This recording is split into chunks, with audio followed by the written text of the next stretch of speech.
and welcome back to the Baseball Development Hub podcast. My name is Trevor Powers, and I am joined today, as always, by co-host of this podcast, Dan Galati. Dan, it's a beautiful, sunny Sunday morning here in the North Carolina area, and we are going to focus on a little bit of college baseball regional here. I have a regional going right down the road from both of us at UNC Chapel Hill with a great game last night between the Tar Heels and East Carolina, and we're going to talk about the Tar Heels a little bit amongst other programs. But first, how are you doing on this fine Sunday?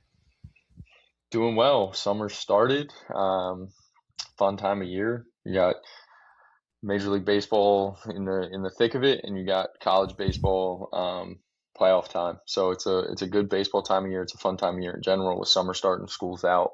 So things are good.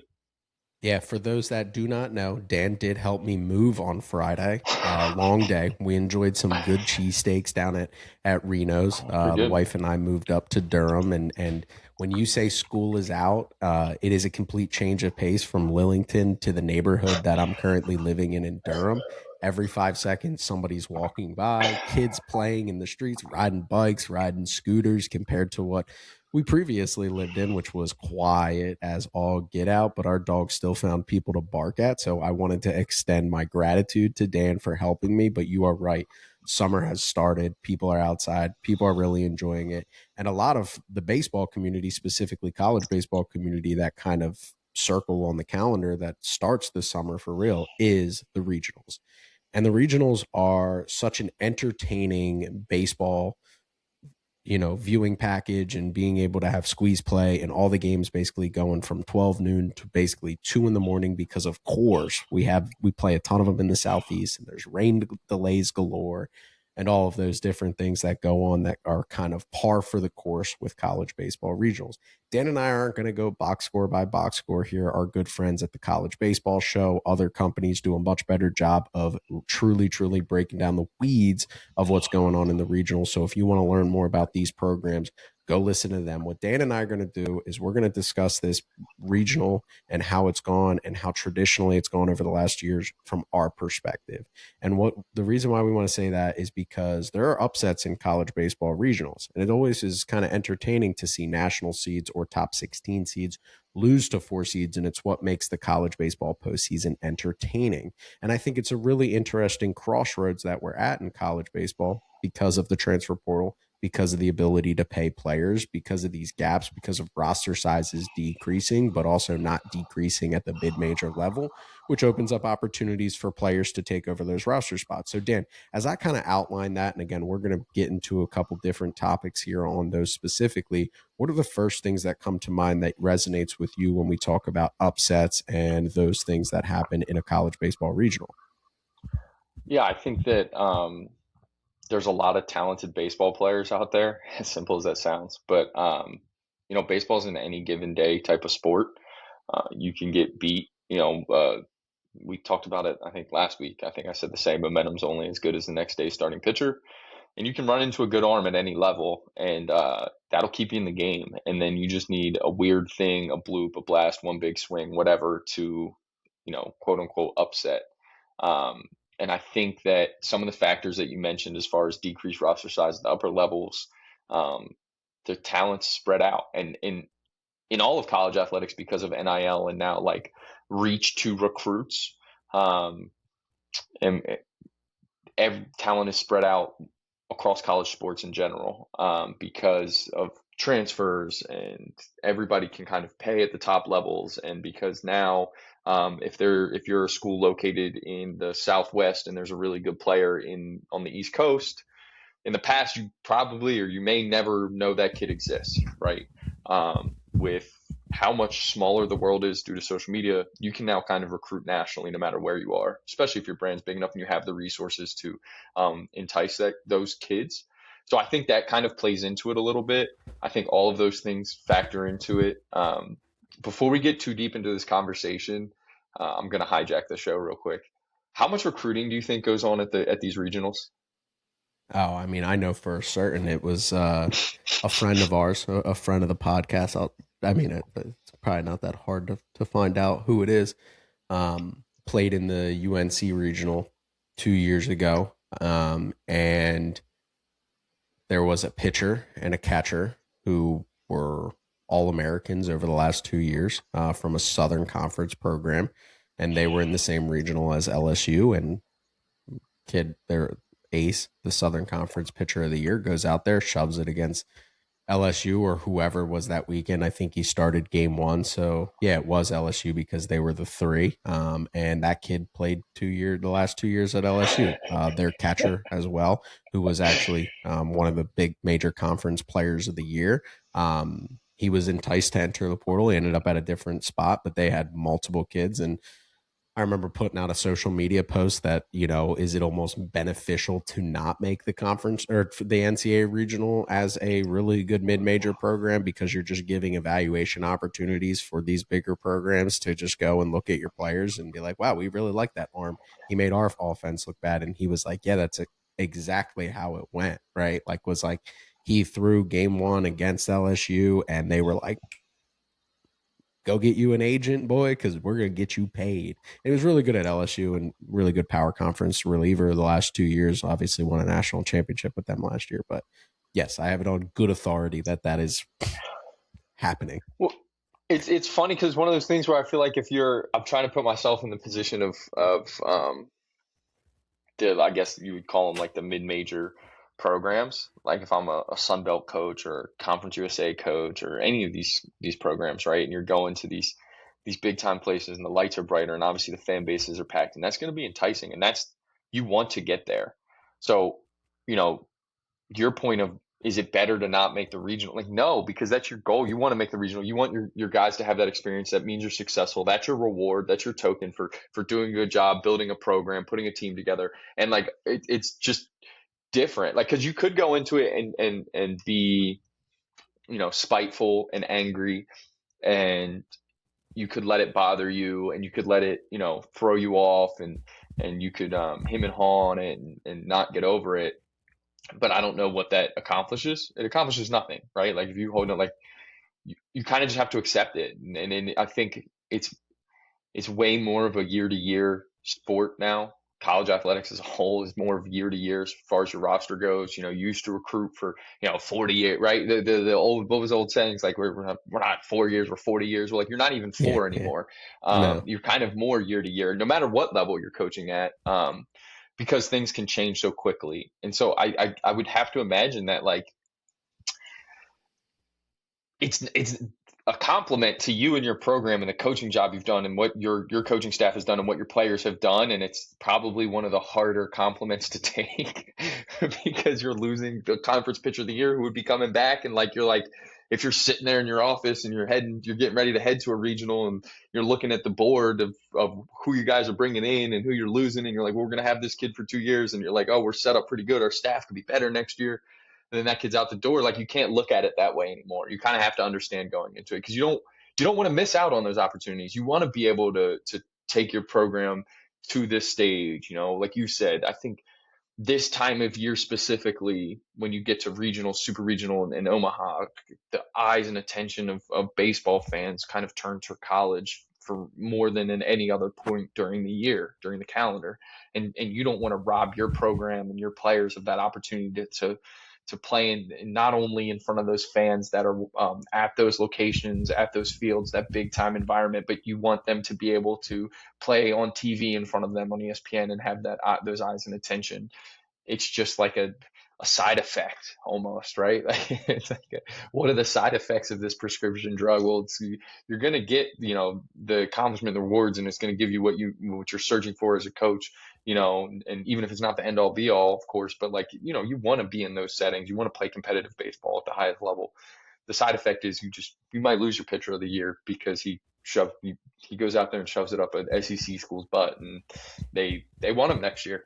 And you kind of have to be happy for the kid too at the same time, right? Like, to me, that's the only approach and mindset you can take.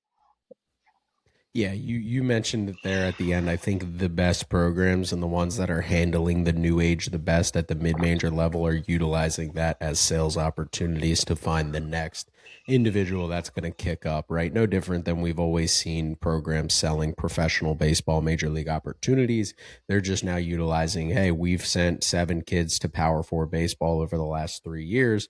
Sure, it means a depleting roster for you, but at the end of the day, good coaches are able to adapt and sell that to the next and say, hey, we want you to be the next Wahiwa Aloy, right? And we saw that last year with I'm drawing a blank on exactly where he came from before he went to Arkansas, but they were promoting him as a Golden Spikes Award winner. There's no bitterness. That's good marketing, right? Like that's really good marketing, and it's an opportunity for them to showcase their player development chops because we have a player playing on the national stage, and I think that the really good programs are recognizing that and able to use that to their advantage.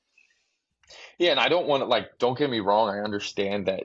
It, I'm not saying you should just like oh, shut up and take it. Like, Mm-hmm. just get pushed around because that's what it feels like is like you're getting pushed around, and I'm sure that can be frustrating. And it's not personal, eh, and I think it can be frustrating. Just speaking from experience and even experience outside of like sales is what recruiting is, right? Yeah. Is sales, and you've had experience working in sales, and I have experience working in sales. It's hard. Like you have to go out there and talk to how many different people before you make that sale, right? Before you make one sale, you have to, it's like 3 to 1 a lot of times if you're really good.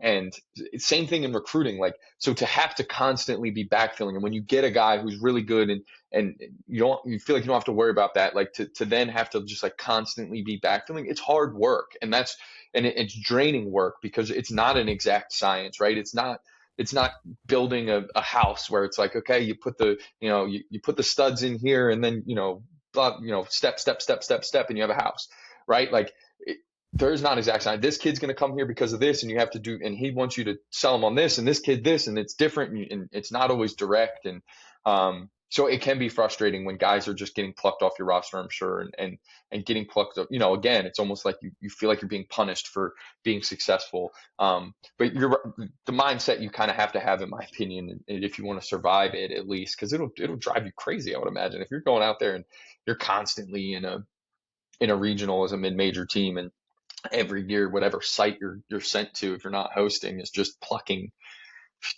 guys off your roster, your best players off your roster. It would drive you out of the business, or it would me if you let it affect you.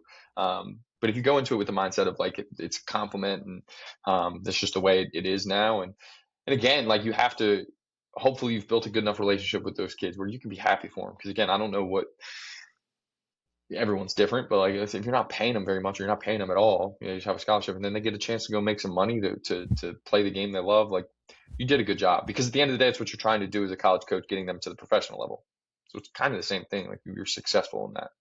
It is the same thing. I mean, at the end of the day, the power conference, anytime there's a check that's clearing for the opportunity to play a sport, you sent them on to professional baseball. And if you weren't able to provide that opportunity for said player outside of an education, which is valuable, but they can also offer that as well at the upper level, and being able to be happy for that. Again, it's easy for us to say unemotionally from our desk on Sunday morning while these coaches are getting ravaged with the portal opening tomorrow, ironically. And you kind of mentioned on the opposite side, going into the conversation that kind of causes some of these upsets and a little bit more of the level playing field in the postseason baseball is the opposite end of that. And the reason why I want to kind of hit on this, because there's 2 reasons I think that there is this more upset. There's more stuff going on each and every weekend in terms of these outcomes that aren't as consistent as just who's more talented or who's putting more players into professional baseball. I think it's the roster build, and I think it's the coaching. And so I'm going to start on the roster build at the Power Four conference level. You and I, over the last 6 months, have been privy to some conversations with some high level coaches about the roster building, specifically in the offseason and talent identification. And when I say that we are in a point in college baseball where it is just guess and check, and it is just throwing crap at the wall and see what sticks. And when you look at what professional organizations do across all sports, right? All sports, there is a structure to how you pay for value, right? In college baseball, there is none of that. right? One, there's no salary cap or salary floor. So you can either spend nothing or you can spend everything under the sun. And there's no in between, there's no regulation. So there has been a created, whereas in football, there truly is a spend per player, it kind of in the market, right? That's kind of able to be tracked and able to be recognized across conferences. And you might be able to say, like Iowa might be able to say, we don't have what Ohio State says, but we at least have a ballpark. In college baseball, even the difference between the SEC and the ACC is probably, let's just say, 50% increase in terms of what that value is for one, what we would call win in the market, right? And a lot of these conversations that we've been privy enough to have as coaches just saying that as they stand, that they're kind of just guessing, whether it's off of statisticals, whether it's off of video, whether it's off of theory, whether it's off of relationships, whether it's off of one performance in a regional against them where their gut tells them that that's guy's good enough to play at their level, and then they go overspend or just identify these players in that way. And I think that's what's created this opportunity for every team in the country, is because for the first time ever, because there's no information at the top and they're kind of just taking the biggest names and giving them the most money, that these guys have trickled down, and there are a lot more players that are slipping through the cracks because there's no structure in the identification of these players, right? There's no truly, when a player hits free agency in Major League Baseball or becomes available in a trade, the market understands the value to an extent, right? Is somebody going to pay more? Is somebody going to find a market inefficiency? All these things. There's none of that in college baseball right now. It is, who do they play for? What's their name? And what's their triple slash line? And when you see that, you're making gut decisions on, this player's worth this. Well, every time you pay that player worth that opens up a roster spot for somebody to kick down. And it's created this nice little merry-go-round of player movement that has allowed more talent to trickle into the mid-major and even lower power conferences. And because there's such bad decision making at the top, and that's not to criticize, I just think it's just such uninformed decision making for decreased roster sizes that has now created a cycle where players are actually trickling into lower conference teams and being really productive and really good. Yeah, there's also collusion at the major league level, I think, to a certain extent, right? That helps set the market for players. There's obviously also past, you can just keep going past Well, there's data years, right? share. Let's There's call it, years and instead of years, right? collusion, let's call it a data Data share, share, right? Like they're all correct. privy to the There's same data, and you're hiring correct. people from other And orgs they and they're know bringing what they over know, like, ideas. I don't think there's as much secret. Yeah, like they know what the data share is probably a better way to put it, where like, okay, this is this person's value, dollar amount, and then you can also, you have a lot more references, right? You have more references in the sense that, like, I can go back this off season and see what a Pete Alonso got from the Orioles. They're These aren't public contracts, so like you have no idea if I'm at an SEC school and I see a guy who kind of reminds me of a transfer that went to an SEC rival last year. I don't know what they paid him to get him.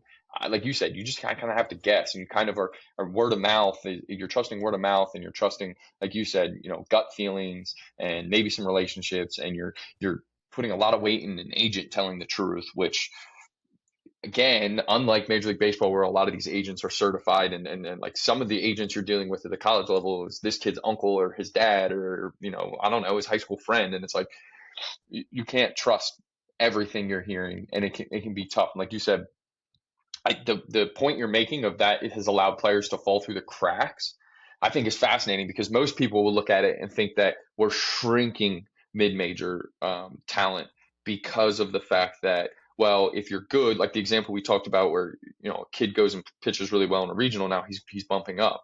But I think the way you're looking at it is fascinating, is because some guys get helium and we think they're good, or someone rates them, because I could start a company that rates transfer portal people, and I could tell you that Trevor Powers is the best transfer in the country.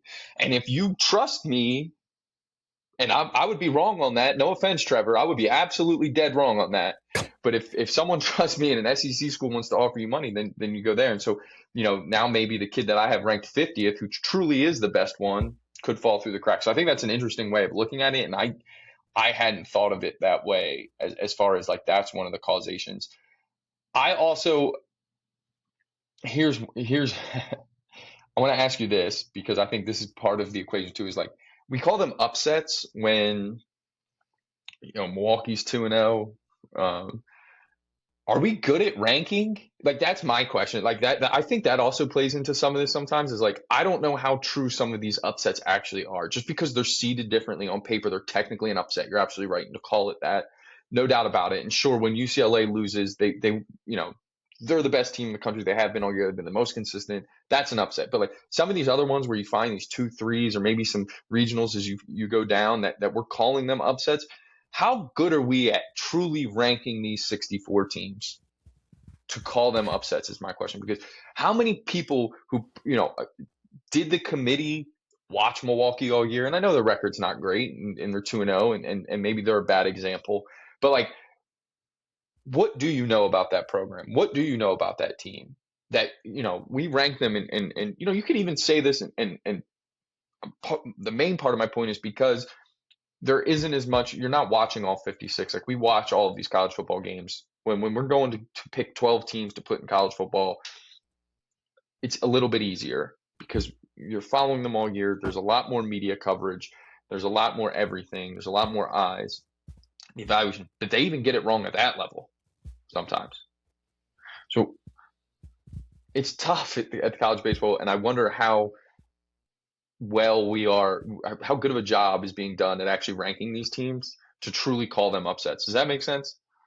Yeah, well, I think the good example is not necessarily Milwaukee, who's under 500. It's Little Rock, right? And Little Rock went into a regional last year and created some noise and beat some people, and they're doing the same thing this year, right? The Southern Miss regional, they're sitting there at 2-0, while Southern Miss is eliminated and Virginia has one loss. Like Little Rock is coming into these regionals back to back years, and I think that's the coaching conversation as well, which we can definitely get into. But I wanted to kind of hit on one of the points you made about the roster build, right? And being able to recognize these decisions in market and how they trickle. I've said it to you probably 7 times over the last 2 weeks as the transfer portal has opened up. Teams at the top are more afraid to miss than they are thinking about how to hit, right? Everybody doesn't want to miss the D2 kid that's kicking up, that they're missing the person right under their nose who's actually a better player, who showed more abilities against better competition and everything like that. And that's the way the market is reacting to transfer portal entries, is we're more focused on not missing and letting our rival get the player that becomes the next conference player of the year, becomes the next hot button topic, than they are about just finding out who's going to actually freaking hit in their program and finding 15 to 20 guys in an offseason that are all just going to make productive gains in your program. Everybody doesn't want to miss right now. Nobody's worried about making the right decisions. They're just worried about not letting their opposition make the right decision right under their nose. And that's why you're seeing, again, there's no process in this market currently as it stands, at least from my opinion. I am very privy to the fact that there are some programs that have had a process. You peek over to this bracket, I'd give you 20 guesses to figure it out, and you'd probably figure out all of them within the 20 guesses because they all have numbers next to their name, right? And so being able to understand that difference between teams that are able to stay organized and stick to their process versus being more worried about missing the next hot. Again, I've and I'm not trying to air anybody out because I'm obviously going to keep this confidential, but like hearing programs say, well, the rest of our conference did this, so we're going to pivot our whole recruiting strategy to fit that. And it's like, well, where is the rest of your conference located on a map? Do they have good in-state talent? Do they have revenue sharing? Do they have name, image, and likeness and good partners that are willing to commit to baseball? Or are they in a town that has no population and they, except for the college town, so they have to go grab that market inefficiency that is a contact oriented hitter or that is a lower level player? You're different. Everybody is different, right? The top of the SEC doesn't need to operate the same way as the bottom of the SEC. And when the bottom of the SEC, or opposite, right? When you see a bottom team start to trickle up the standings and then the teams at the top start chasing what that bottom team's doing, they're losing their identity, right? And it's stupid process and it's bad process. Everybody needs to know what their process is individually as an organization and make those decisions that are going to best fit their program. Right. And so that's where the roster build issue is, where teams are freaking chasing their tails right now, trying to make these decisions. We've got freaking power conference teams in beautiful cities with great populations that every kid in the country would want to go live in and play at, with great in-state talent, trying to chase colleges in podunk towns. It's different. You run a different program, and you should be able to identify that you run a different program and make decisions accordingly, not chase those other programs. And that's why you're not seeing the logos that we typically see. That's why there's down years for programs that are traditionally in every year and competing for national championships, is because they didn't iron out their process. You want to blame the calendar? I'll give you the calendar 100%. The reason why LSU's not in the tournament is because they were spending last year focused on winning a national championship, not building their roster for 2026. What was Georgia doing during the month of June? They were building the roster for 2026. That matters, and I'm going to give them benefit of the doubt for that, because that program is going to be back there next year, and I guarantee it, because of the way the calendar stacks up. The national champion is hurt for playing longer. But some of these teams, when you start to realize what they're doing from a process standpoint, and being able, so committed to what the public is saying in terms of rankings and identifying players. Oh, this hot button D2 kid who's coming from the CAC is going to be a great player for us.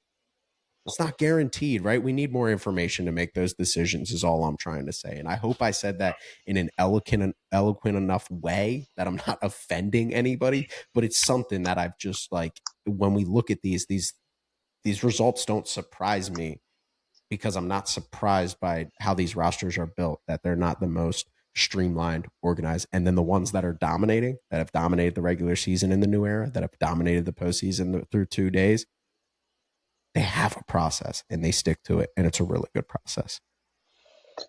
It's funny. We just had this conversation when we were talking about Major League Baseball, when we were talking about the organizations that know what they do well and know what type of player succeeds with them. And like, it's the same thing. It's just like knowing who you are, knowing what your program is, and the point you're making about like location and what type of campus you have, and like that all matters. Like, what resources are you working with?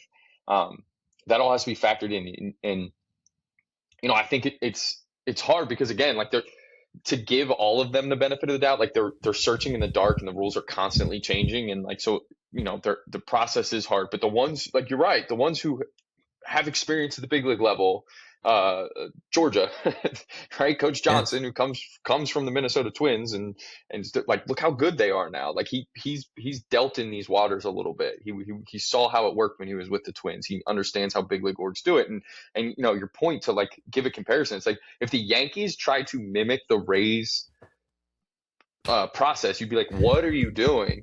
Just go pay And Aaron Judge. You can do it. The Rays 100%. can't. You can go do it. The Dodgers, right? Let's take the Dodgers, because they've been even more active in free agency. Like, imagine if the Yes. Dodgers tried to operate like the Rays. It's like, no, just go pay Kyle Tucker and Shohei Ohtani and Glasnow, and like, just give them the money. Like, you can do that. You have the opportunity to do it. So go take the players. And I think, to tie it back into kind of the origin of our conversation, it's like, I think sometimes that's also how upsets happen in college baseball, is because of how you build your roster at the very top of some of these conferences, like the SEC or even the ACC. Is like, we're going to get the most talented guys and most draft picks, so there's a little bit of like, roll it out there and go be talented, go throw 97, go swing Mm-hmm. for the fences, go get hit home runs. Well, if I'm at East Carolina and I'm going to compete ever, which Coach Godwin has built that program to do. They're in a regional every stinking year. They're upsetting teams every stinking year. It's like, well, I'm going to have a couple of those guys who are going to be good. I mean, obviously, we see Trey Yosevich, unbelievable, and he's a top prospect type guy. He's a big league pitcher now. Like, they're going to have those guys, but they don't have a roster full of guys who could turn out like that, like some of these SEC teams do. So they don't go out there and roll it out there. They're gonna coach the little things. They're going to play the game a little differently. They're not going to make mistakes. They're not going to be, you can't like out pressure ECU. They're going to do that to you. They're going to bunt. They're going to run. They're going to kind of, and if you're kind of a program that has just a bunch of talented kids that can roll the ball out there, and we saw this last year with kind of ECU in Florida, where you'll get this roster full of just highly touted high school kids from Florida. These kids who, like, you can kind of roll the ball out there, and win ball games because they're so talented. They then match up against ECU. Leadoff runner gets on in the first inning, and like you could see Florida's defense, like their head was spinning because they're Mm-hmm. showing bunt, they're stealing, they're like slashing, and it's just like, oh, they don't know how to defend this. Wait a second, we got a game here. And I Mm-hmm. think that kind of also plays into this a little bit. It's like when you're at the top of the sport, you can just go get the most talented guys. How much are you really going to push those little things? No, you're worried about having the most talent on your roster because it's the right way to think. Like the more talent I can stack, the Yes. better we're going to be. Yep. You're not wrong for Yes. doing it that way. Mm-mm. But you need to coach them up, right? I said this years ago, years ago, after being able to work with him. If I was running a Power Four program, an SEC program, the first thing I would be doing is I would be hiring a director of defense, a director of fundamentals, a director of all, whatever you want to call it, corny to get it through athletic department. I would be hiring Division III coaches like Brian Torresani, Pete Egbert, and I would be having them come to schools like Florida and run our defense and base running systems and just run them. No question. Like I would be offering them good chunks of money because it's exactly what you're talking about. I can recruit. I have the personality. I have the ability to do this. If I'm at Florida, if I'm at Tennessee, if I'm at any of these programs, I can do the recruiting. But can I coach, right? Because you do really get opportunities at that level based on your recruiting ability because you've identified talent, you've developed that talent, you've put draft picks, you win baseball games, you build your way up, you build your resume, you work your way up your ladder. But you mentioned it last year and we saw it this year again. ECU is a great example because of the way they run offense and the way they put pressure on opposition. We see Tennessee go down in game one. And last year, we personally saw Florida go down on game one. And I always tie it back to this moment. It was 2 outs, runner on second and third, left-handed hitter, right? And third baseman was up on the grass, right? Fine. Oh, well, right? 2 outs. You don't want to give them a cheapie. Fine, right? So anyway, so I'm watching the whole at bat unfold. We're sitting in left field and we're just talking. Gets to 2 strikes, right? Once a kid doesn't show 0-0, like, and you go 0-1, like typically I'm moving them back, going big infield. But right, second and third, we talk about no doubles defense, right? We need to knock down the corners, all those different stuff. It gets to 2 strikes. The third baseman for Florida is still up on the grass. And I'm sitting there in left field going, what are we doing? What are we doing? How is he not as deep as his arm can handle to knock anything down and prevent 2 runs at the least from scoring? If that kid's going to get to first base, we need to prevent 2 runs from scoring at least, right? Kid fouls off the 0-2 pitch. And I'm like, oh, thank God, somebody's going to get it. Somebody's going to pick up on it, right? Still on the grass 0-2 after a foul ball. Guess what? Base knock right down the line, 2 run score. Kids trots into second for a double. They lose that baseball game. Something so small, so small. And I remember, and the reason why it stood out to me is because at Arcadia, I was on third base duty, right? If our third baseman wasn't in the right spot, I got yelled at because I was responsible for ensuring that he understood the situation and understood the positioning. You're telling me in the army of coaches that they have at these programs that not one guy can be on the defensive positioning, or even, we want to take shot at the player too, like that, in like he doesn't know where to stand. Like, again, you and I have been following baseball for a long time. Like, we would know, like, hey, 2 strikes, you can back up a little bit, right? Like, play big infield, all those different things. And it just shows that, like, talent in the postseason in these one game snippets doesn't win, right? And I do believe, I'm with you. Again, it's the football mentality. The accrue as much talent as you can and worry about the rest. Yes, but the teams that are truly winning national championships and the teams that aren't being rattled when ECU comes to their park, and like like UNC showed last night, and they're trying to slash and bunt and show hands and move runners and create havoc on defense, they're the ones that are well coached. They're disciplined. They have somebody talking about defensive positioning and how to handle the short game and how to control the run game. Like, all of those things that are a part of the process. That's how you win a national championship, is you combine the talent that you've built from the recruiting landscape, and then you put it into an environment where you're coaching them up so that they're prepared to handle those things when they're thrown at them. And it's they you dominate them. You win 12 to freaking 2 and it's over in 7 innings because you're just better and you just smother them the same way that they seem to overwhelm their opposition. And I'm with you 100%. That's where the coaching side comes in for me. It's like, some of these teams that have less talent, they have to make do with the talent that they have in front of them. And that might be some undersized guys. That might be some less powerful arms that have to pitch backwards or throw their breaking ball in 2-0 counts and not be predictable and have 4 or 5 pitches to keep hitters off balance. It's the coach's ability to prepare their team for that and then also coach them through the 9 innings to make sure that we're making adjustments so that that stuff doesn't overwhelm our team in those scenarios. And I think that's what some of these teams lack when it really comes down to it. And I think the most important thing in all of it is like you have to have, if you're going to be one of the a team that's going to upset someone who's more talented, maybe like you have to have a handful of pitchers who are going to throw strikes nonstop. Yes. Because that's at the end of the day, like you can do whatever you want on offense if you're chasing the game the whole time. Like you're not able to do that if you don't have a guy who can go out there and compete within the zone. And that's usually where, like, sometimes when you see these teams win early in regionals, as the weekend goes on, they get knocked out. It's because usually the pitching, they don't have the depth of pitching. And I wonder, not to give the cop out like to some of these, but if your strategy is we're going to stockpile talent and our recruiting whole thing is we're going to bring in the most talented guys, why do the most talented guys want to come there? Well, the most talented guys, when in their recruiting process, they want to know how you're going to get them to the next level. How am I going to become a professional baseball player? Because those guys, if you're recruiting at the top of the country, at the top of recruiting classes, those are the guys who are draft guys, right? You might be even recruiting them, not recruiting against other teams in college baseball. You might be recruiting against the draft.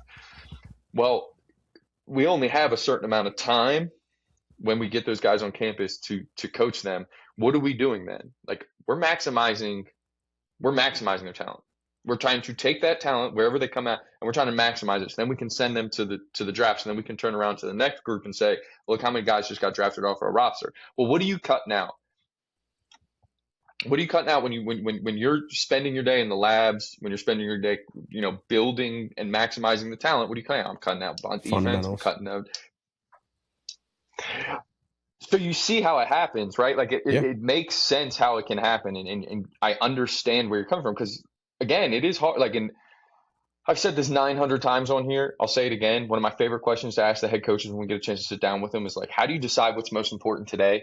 Because when you're running these programs, and that's one of the decisions you have to make, right? Is what are we doing today? What's most important? What's going to maximize our guys? What's going to maximize our roster? What's going to make our team better? And it's like, you have to make choices every single day. And it's real easy to say, especially, I was a pitching coach. I never wanted to spend time doing bunt defense. Like, no, I got to get these guys ready to throw, right? Like, and if you're a hitting coach, why do we got to do base running? Like, I need them I need hack. I want them doing, plyo drills. I'm trying to maximize. I'm trying to build their swings.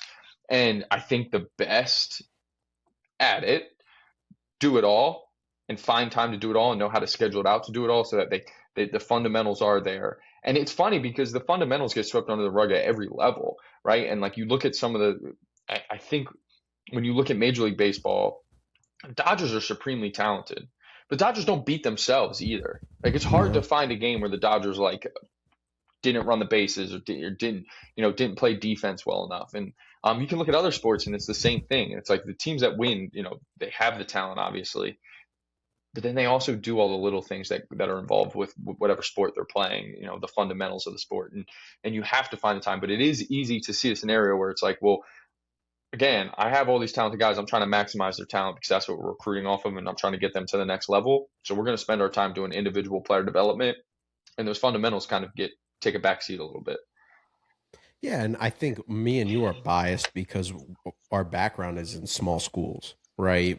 We played like in Delaware, like fundamentals, the people we played for was always hammered home from a young age. You were always one of your best defensive like pitchers, and at every level you were at, I was always good defensively and understood where to go and thought through the game that way. And then we got our careers started in small colleges, right? And if you're at a Division II or Division III program and you're not focused on bunt defenses and you're not focused on fundamentals, when you have Philly schools and New York schools, like old school coaches that are going to, bleed you like death by 1,000 cuts if you don't know how to prepare for it. Right. So our background gives us perspective on like why fundamentals should be more frontward facing. I'm sure if me and you had a background in the SEC and we both played big time baseball and we both played with dudes that it didn't matter who got there first to the ball. It just was a rocket across the field and that's all anybody cared about. And then they hit bombs and they had pitchers that threw gas. I'm sure we'd have a different perspective. So I do want to outline that like I think it is a good balance, right? It's the dichotomy of player development in college, and there is a full-fledged, let's just build the best talent roster that we can, get the most guys to pro baseball, all of those things that we can do, and that's going to be our main focus. Or we can obsess with the small things and do it. It's both, right? At the end of the day, it truly comes down to both, which I think the best person that's ever done that in the history of college baseball is Tim Corbin at Vanderbilt, right? Just this year, 19 straight regionals, ended a surprise, right? And being at a position where he has been unbelievable. And I think it also shows, and this is where you talk about fundamentals lacking at every level. I don't know off the top of my head, but my guess is he has the most current big leaguers that played under him. Is that probably a fair assessment? Obviously, we don't know for certain, but like JJ Bleday, Spencer Jones, like there's like Dansby Swanson, like you can rattle off a lot of players. But the thing that's interesting about all of them is what do they do? What do all of them do really well? Play the They're game. all they all play the game really well. So I think Corbs is such a great example. And the reason I thought of him while you were talking about it is the thing that I've learned from hearing him speak on public platforms, because he was such a staple of our early coaching development on ABCA with sheets and all those different things that he did, was he simplified everything, right? I remember it was like, it was one of the greatest things I had ever heard as somebody who was like, never understood why we spent so much time learning 50 different bunt defenses. When Corbs went on a podcast and everybody changed their bunt defense within weeks, because he was like, they were like, what's your bunt defense? And he's like, who gets to it first and throwing it to the right base? Like, it's like, there is no structure. I'm sure it's like, it's either first or third who's crashing to protect the different scenarios. And based on that, it's whoever gets there first throws it to the right base, communicated by the catcher. And every coach in the country was like, whoa. Right? Like it was like so mind bending to every coach. Wait, you guys don't run wheel? Like, no, they have really talented players that they educate through their classroom sessions, through their practice sessions in an efficient way so that it isn't a detriment to either their fundamentals, but also to their player development, right? Both sides. And again, that's why he was in 19 straight regionals. That's why he's a multinational champion. That's why he will be back, right? Like Vanderbilt will have a competitor. They were the 1 seed 365 days ago, right? Like it's like this is a blip. This is not something that's a new horizon for them. And it's because of that balance. Like there's nobody who's done it better of like getting the most out of their players from a talent perspective and also coaching up the fundamentals. And it shows in how many big leaguers they have and how long guys stay on rosters that are big leaguers for them, because they get it, right? Like Dansby Swanson has been a horrible hitter this year, but he plays every day because he's such a good leader. He's such a good up the middle defender. He knows what to do with the baseball when it's hit to him. And if you get 220 with 12 homers out of him, you're fine, because he's going to compete for a Gold Glove. And that shows in their development structure compared to maybe others that have more peaks and valleys in their development. Yeah, exactly. And I think fitting it in is remember when last year in the playoffs and everybody was mind blown that the Dodgers ran wheel? Yes. I mean, I just remember sitting there like banging my head against the desk. It's like it was like a national talking point on MLB Network, and it's like, isn't this week 2 of fall ball? not only how to run this play, but how to like base run against this play. Like, Yes. and the fact that we got two opportunities to do it is like really bad And we base didn't running. have a plan, and we Right. didn't Like have a we didn't, runner on first too either. right. So Like, it was yeah, like it's no like, force out. So technically, you right. didn't have to run right into the out. Yes, one hundred 100%. percent.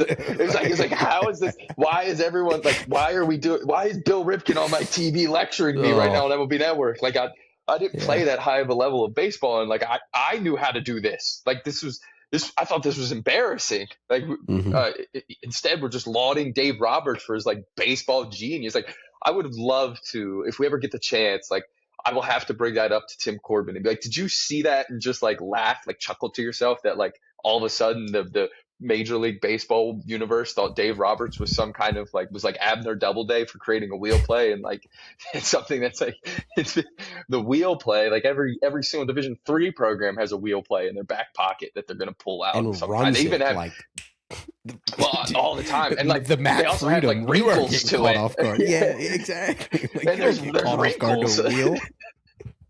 No, and defensively, like the Division III programs have wrinkles to it. They have some like Oh yeah. razzmatazz to it, where they're like faking a pick and they're hmm rolling extra guys in. I mean, some programs probably have the center fielder crashing somewhere or something goofy.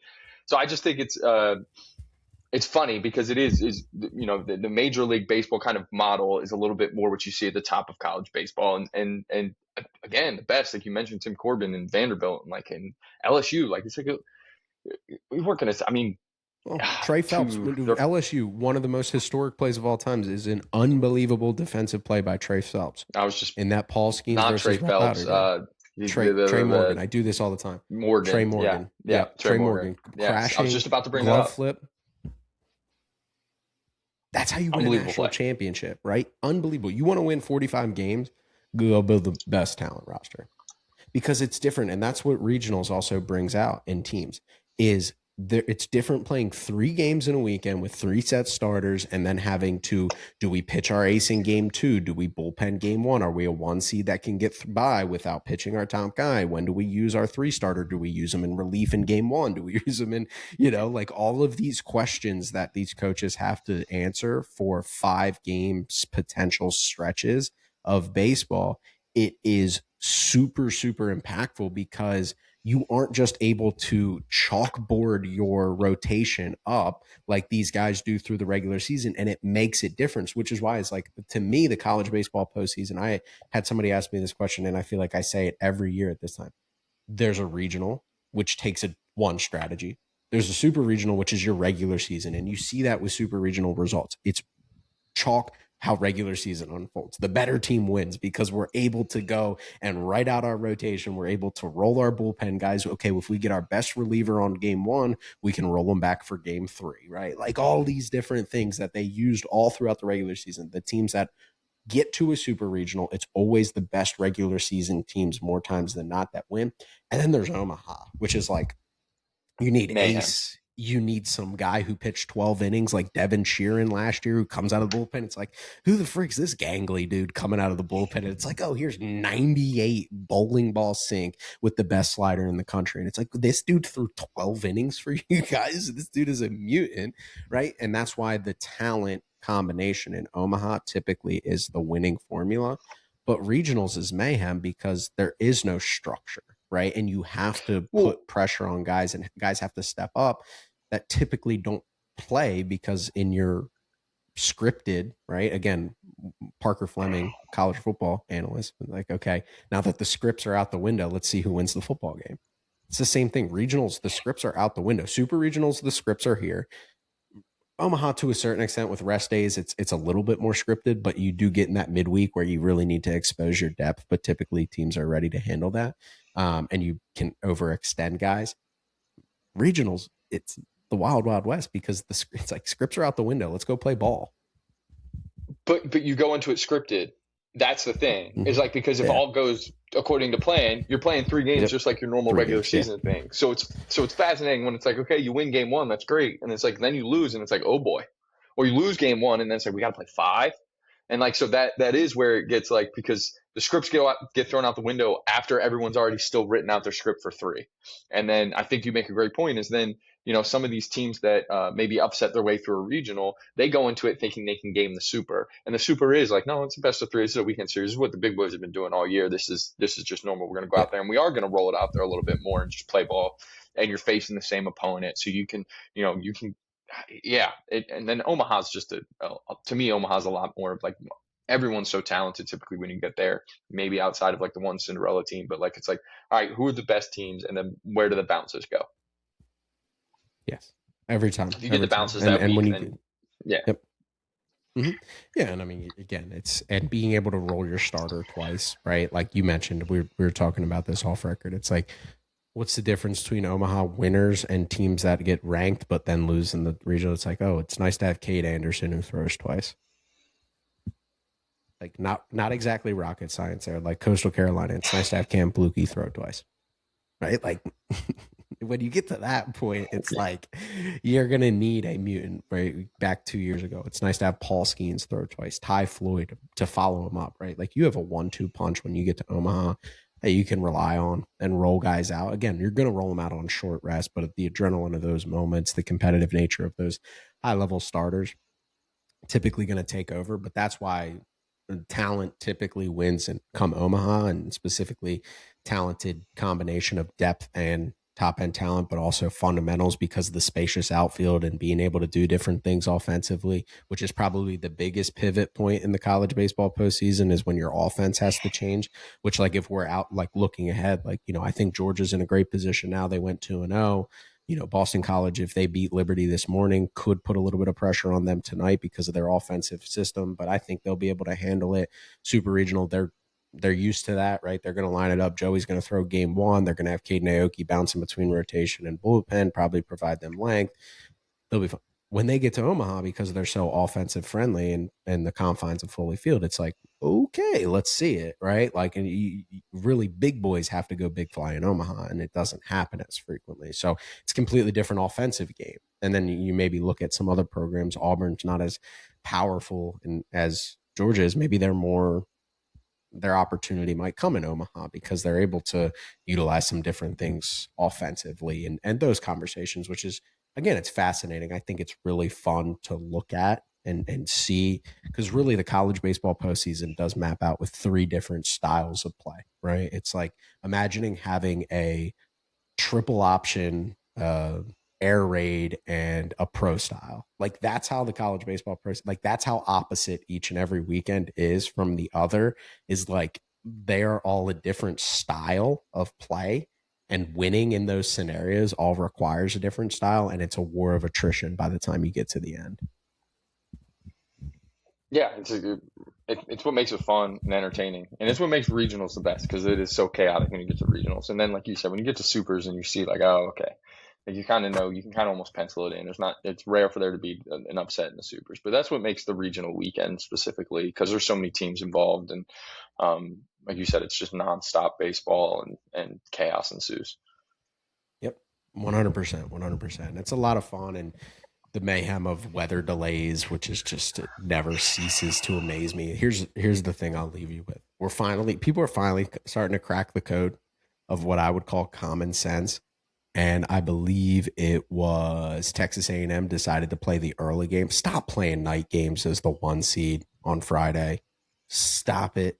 Stop it. Ticket Stop it. sales, baby. It's a In the business at the end Southeast, of the day. I get it, but if I am the head coach, I am kicking down my athletic director's door, because even when we hosted at Arcadia, we played the morning game, and guess who's sitting in a freaking 2-hour rain delay in the afternoon while our boys are at their apartment with their feet kicked up in the AC? It happens every single year. The 1 seed that plays the night game while the 2 seeds sitting at home going, ha ha ha, they finish up the game at 3 in the morning. But we got packed that park. We got packed the I park know. for I would, ESPN. again, I would, We're gonna not. ask our fan base to take off of work. Come on. Yes. What does our fan base want more? Come Saturday night after we win, after we clean up with no rain delay. That's what I want my fan base. Hey boys, hey everybody, show up on Saturday. We're gonna win. I don't need a rain delay. Again, we saw it when we went out last year Oh yeah, and just checked out the regionals. Every Coastal. night game, because it's It's the Southeast in the early summer. It is rain delay central. It is thunderstorms that pop up out of nowhere. All of it, right? And so, I think that's a lesson that maybe is getting out a little bit more, because I still saw too many one seeds that played at night. But I did see that conversation circulate that like people were starting to kind of, I think Coach Easley was saying that they were playing at the day game because they had learned from somebody else that it made more sense. It's like, yeah, I could have told you that 3 years ago after I had to pull a tarp with Oswego in Elizabethtown while our boys were watching on the live stream making fun of me. I was rallying the troops with a bunch of dudes who I didn't know. You want to talk about camaraderie? Go pull a tarp with 48 dudes that you don't even know anyone's name and just bring the boys out there. And that's what The happens. a little bit of crime from the yacht though. You're hosting a What? regional. You're hosting a 100%. regional. Who cares? Sit Yeah, through but the rain delay. No, I know, I that know. You that finish 3 that game a.m. at midnight finish and then bounce have to back. turn around. 100%, Mm-hmm. 100%. Yep. Every time. Brutal. Every time. Yep. And it never works out well for the team that loses. It's a guarantee loss. I don't care. I'll talk about betting strategy. You want to talk about, next year, because we're far away.